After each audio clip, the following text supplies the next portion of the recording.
Welcome to RPG Elite, where we put the RP back into RPG, giving you tools and tips that's going to make your RPG experience more immersive and enjoyable.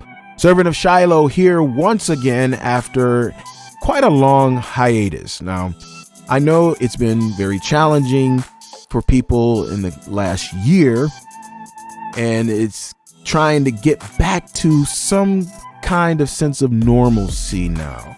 And because of that, I'm looking to create more videos for this channel. I would like to do that, God willing.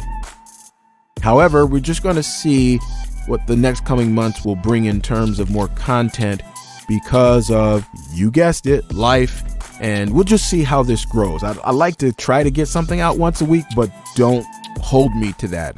I don't like making announcements and then not keeping them, because I've done that in the past and I can't stand it, so I'm not doing it now. So we're just going to see what happens. Well, today we're going to be focusing on the Numenera system for Foundry VTT. Now, there are two reasons why I'm making this video. The first is that I'm running a campaign for my group, and I want them to be familiar with the system and how it works, since we've only had one session. And it makes it easier for them to be prepared for the next session, so we can jump right in, and the session is going to go a lot smoother because they'll know how to interact with the sheet and get around it efficiently. So that's the first reason. But the second reason why I'm making this video is because the last video that was created for Numenera in the Foundry VTT system was a year ago. And that was made by the Dave Lacert. His name is Solar Bear on Discord. And you can find the link to that video in the description below. Now, in that year's time, the sheet has changed. So what is seen in that video is not the same thing as what we have today. So it's time for an updated video. So I'm volunteering to make it while David works on the new version for the latest Foundry update. So you're gonna have to hang in there because this video might be anywhere from 20 to 25 minutes long, as I'm going to give a general overview and then I'm going to give some detailed overview of how things work in Numenera for the Foundry VTT system. Now, the version of Foundry I'm using in this video is 0.7.10. The Numenera version is 1.4.4. So as I make this video today, Foundry is at 0.8.7, which is the most current version. There's another version also of the Numenera system, which is 1.5.2, but it's just too full of bugs at this stage. I wouldn't recommend even upgrading. I would recommend staying with 0.7.10 and with the Numenera system of 1.4.4, because those are stable. There's no bugs in them, and this is what I'm using right here, and it's going to work like a champ. Now, as things change and the other versions become more stable, then I'll go ahead and I'll throw an update video in here. Now, this video is for players and GMs. So the plan is to make a smaller separate video for GMs, just to give a couple tips on using this system. Now, the one thing that I assume is that you know the jargon behind Numenera. If you are not familiar with the jargon in the game, the best option is for you to go and download a player's guide. That link is in the description below. Get familiar with the terms before moving on in this video, because I'm not going to be explaining mechanics in detail, and I'm not going to be explaining the terms that I'm using. There are plenty of other videos out there that will do that for you, but the best thing to do, obviously, is to just go ahead and read the player's guide. That's the best thing. Now, the flow, how I'm going to be doing this is I'm going to be working from top to bottom, left to right on the sheet. Makes it very simple. When appropriate, I'm going to note the differences with the new system versus the old one. All right. So with that introduction out of the way, let's go ahead and look at this Numenera system for Foundry VTT. All right. So at the top is the same, but he's done some cool things as far as put some drop shadow when you hover over it. Looks pretty cool. But basically, it's the same at the top. You have your name, you have your descriptor, you have your type, you have your foci. What he has done is move tier, effort, recovery, and XP. He's moved that right underneath. That's a good move. That is a good move. Right here, I'm just going to give you a basic overview right now. Right here, the big deal is that he's added D20s to make rolls within the sheet. And that's huge. So he's done it for might, done it for speed, done it for intellect. And we still have the same thing here as far as your current points for each one of your pools, your stat pools. Left-hand side, of course, is your current. Right-hand side is your max. Whenever you're going to take anything from a pool, you obviously use the left-hand side. Down here, we have armor and your speed penalty. The speed penalty is pretty dope. And if I'm not mistaken, the speed penalty was not on the last sheet. Didn't have that. Didn't have speed penalty. You also didn't have actually, you had armor, but armor was kind of like, it was down here someplace. But you did not have speed penalty. And that is cool if it is applicable to your character. Now, the damage track pretty much is in the same place that it was before. The recovery button, which we can click on and start rolling for recoveries and things like that. This is pretty cool and very convenient. So kudos on that. Over here, you have your advancement where you can click off when you have fulfilled what you need to go on to the next tier. And once you got all, 4 of these clicked, then you can move up here to tier and put in what you need. All right, going down here to skills, you can go, and there's a couple different ways that you can add skills. You can actually add it with the button over here, or the skills can be added by the GM, which is what I suggest. The skills can be added by the GM and, just make it look sweet like I've done here. Just make stuff look sweet here. Abilities, the same. Ciphers. Now, here's a problem. It should not be named ciphers. It should be named Numenera, because a cipher is not an oddity and it's not an artifact, which is underneath this as well. As you can see, artifacts and oddity. This should be ciphers, or this should be Numenera. Can you change it? Yes, you can. How long will it take? It will take you less than 3 seconds to change this. I just did not change it on here, but this should be Numenera. Okay. And again, these should be items that you have. Equipment, same deal, folks. And all of this should be done. If you could do it if the GM could do it on the fly, it's the best way to do it, making items out of everything. But if you want to do something really quick for each one, you can always go to the plus button over here to add things. If I wanted to add armor over here, you can see I can just go, okay, new armor, put in what the armor is, what the value is, the type, if it's light, medium, or heavy, and the effort cost for it. Okay, I'm just going to delete that real quick. Take that off there. There you go. Now you can do that for all of them. So you can go up here, you can add a skill, doing the same thing. You can add an ability. So this little plus button up here is where you can add things. Okay, the only thing that you can't add are ciphers. That is going to be done by your GM. Over here is your bio and all the information, whatever you're going to put in there. I would suggest putting information in there from your type, from your foci, and from your descriptor, just so you can have that stuff there. And also, as I've done down here, I like to put the player intrusions down there, so my players will have that there as well. All right, so that's a general overview. Now I want to get into the nitty-gritty of how things work with this new system. First thing is just making a basic roll, right? So if you just want to make a might roll, all you simply need to do is go up to here, click on the 20-sided die, and boom, there you go. What happens over here is that it's going to tell you the task level that you have succeeded at. If you forgot what you just rolled, obviously you just click on it and you can see what actually you had rolled. So you succeed up to a task level 5. So if the GM has said, hey, you need a task level 4 to do this, you have succeeded. If you needed a task level 6, well, obviously you didn't succeed. So that's how that works. when it comes down to doing, let's go to skills. I want to go to skills right now because this is what I think is cool. So when it comes to skills, you have either an inability. Now he has untrained. You probably don't need that. And I'm going to actually edit my player sheets to where that's not there. And the reason why you don't really need untrained is that if you're untrained in a skill, you're probably not going to have it listed on your character sheet. Okay. And so you're just going to use your base ability and that's it. So you just use your base ability and go on about your business because it's not going to be down in your skills anyway. So that's why untrained, probably really not necessary. Okay.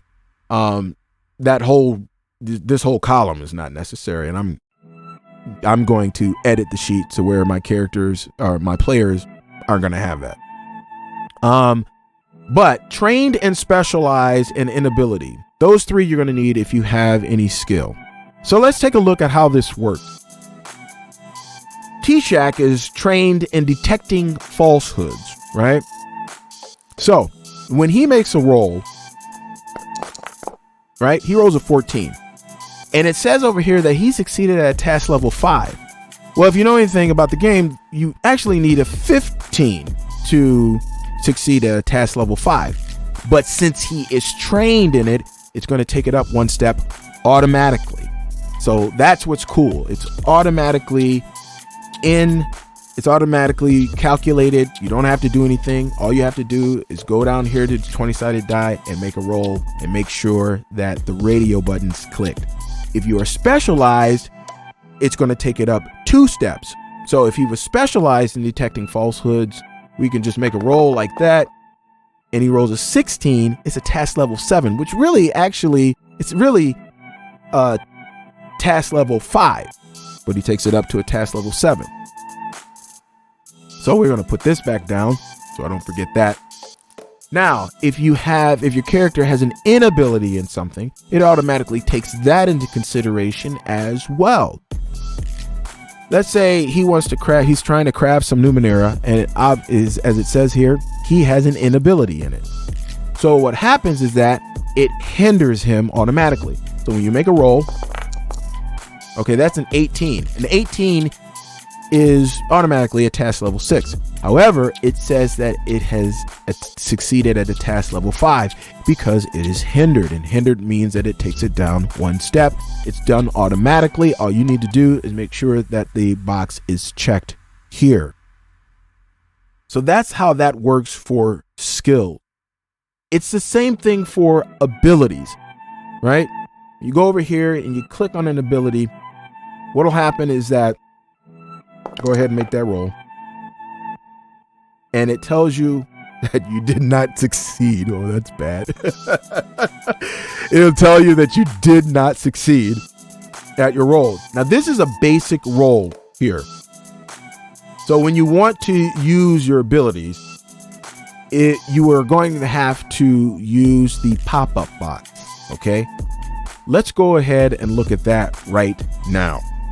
So if you want to use the pop-up box because you want to apply things like effort, or you want to apply things like an asset, then you're going to have to use a pop-up box. Let's say he wanted to misdirect blame and he wanted to use effort on misdirect blame. Then how he would do that is you're going to press Control and then click on that 20-sided die, and it's going to pull up this box. Okay. Let's say, for the sake of argument, I say that doing this, right, is going, and for some reason, okay, never mind. So this pop-up box comes up and I say, okay, this is going to be a task level 4. So he puts 4 in there. Then we're going to go, okay, well, this is an intellect. So we have to do that. And it's not a skill. Okay. It's an ability. So as you can see, and it's not anything that he's trained in per se. It doesn't take it down 11. It doesn't do any of that. Okay.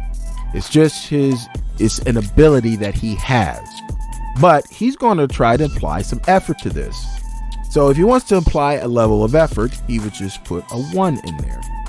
But as you can see, I want you to note something here, okay? So he applied a level of effort. Now, you know that the first level of effort costs 3 points from your pool, right? However, it cost him 2 points. Why? Because it automatically applies edge, right? So it only is going to cost him 2 points. And also it's going to tell you what the final task level is going to be, which is his task level 3, because he's applying effort. So all you need to do is go down here, hover over this, click on it to make the roll. And does he succeed? He certainly does. And it'll just be a failure or success. That's it. Failure or success. He succeeded. And so what happens is that it automatically deducts the points that it cost to do this action, because right here it tells you the amount of points that it cost. If he was going to do spirited, it was going to cost him 4. If he's going to do friendship, it's going to cost him 1. So forth and so on. So this here, however, was for the effort. You're going to have to deduct the other 2 points manually. At this point, you're going to have to do it manually. So you'll have to deduct this by 2 more points because it costs 2 points. All right. But it'll do your effort for you automatically. All right. Let's go back to, like, let's say spirited. So spirited costs 4 points, right? So we're going to press control and click, and I'm just going to keep it at 4. And I'm also going to put it down to intellect because that's what it is. Let's say he's trying to do effort as well again. So we're going to apply that. Any more enhancements? There's no other enhancements on this. He would just have to, no other enhancements. So it's a task level 3. We're going to roll again. We're going to see if he makes it. He does not. No, he does exceed. See? Oh, yes, he does. Because it's task level 3. So he does succeed. And so that's how that goes. And it automatically, again, will take off the points for the effort. However, again, it will not take off the points for how much it cost. So you have to go down here and take the points off. And I think this was 4 points. Oops, it was 12. So it goes down to 8, right? All right, there we go. So that's how that works. Now, let's say, man, I want to recover those points as much as I can. So we're going to click on our recovery and we'll click on action. It's going to automatically put in what you're going to roll. Okay. And then we're just going to roll this. Ooh, man, that's not good. So we got a whopping 2 points, and obviously we're going to add it to our intellect because that's the only one that we have spent any points from. We're going to click accept, and it tells you how many points you have remaining. So we're going to click accept, and it's going to add those points over here to your pool. All right. So that's simple. With skills, it's even better. Let's say you want to, and I'm just going to go over here and apply this back to max here. And we're just going to use the other recovery when we do this. But let's say he's detecting falsehood, right? And he wants to apply effort to this as well, because I'm going to put this at a task level of, let's say this is task level 5. Like, oh, okay. So as you can see, it automatically took it down to task level 4 because it's trained. So that's automatically in there. Then we have a level of effort. So we're going to put that level of effort in there, and that's going to cost 2 points. And let's say, I don't know, he has some kind of cipher that's going to help him out as well, which is an asset. So we're going to add another one. And as you can see, it takes it down again to a task level of 2. So now you've got all of that added in there. All we need to do now is to make a roll. Ooh! And he gets a 20. And actually, if it was higher, he would get that as well. But so he has some kind of major effect that happens. But as you can see, you can just click and push control and click, pull up that button, and then you can add your effort. You can add any assets to the role as well. And it automatically will do edge, and it automatically will do whether he's trained or not in their skill. That's automatically going to be applied. What's not applied is things like bonus. You're going to have to manually apply bonus once you roll. So let's say he had a bonus of a +1 or a +2, then you're going to have to say, okay, well, you click on this and say, well, he actually rolled a 21, or 22, because that was the bonus that he had to that. Doesn't add bonuses yet. My hope is that that's coming somewhere down the pike. Bonuses are kind of rare in the game anyway, so we can wait on that and add them manually anyway.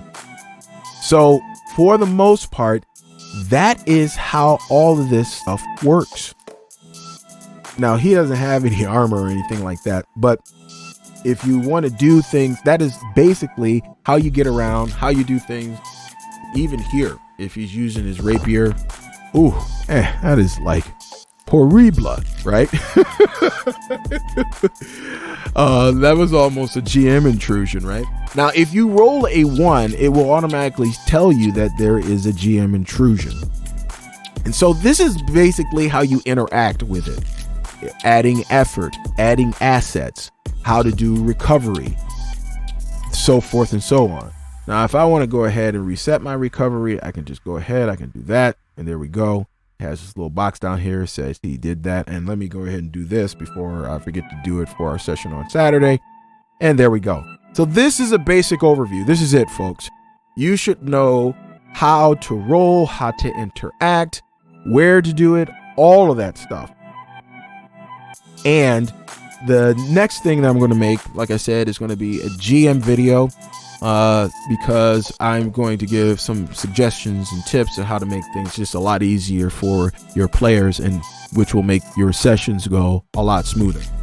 So until then, this is Servant of Shiloh signing off. Happy gaming.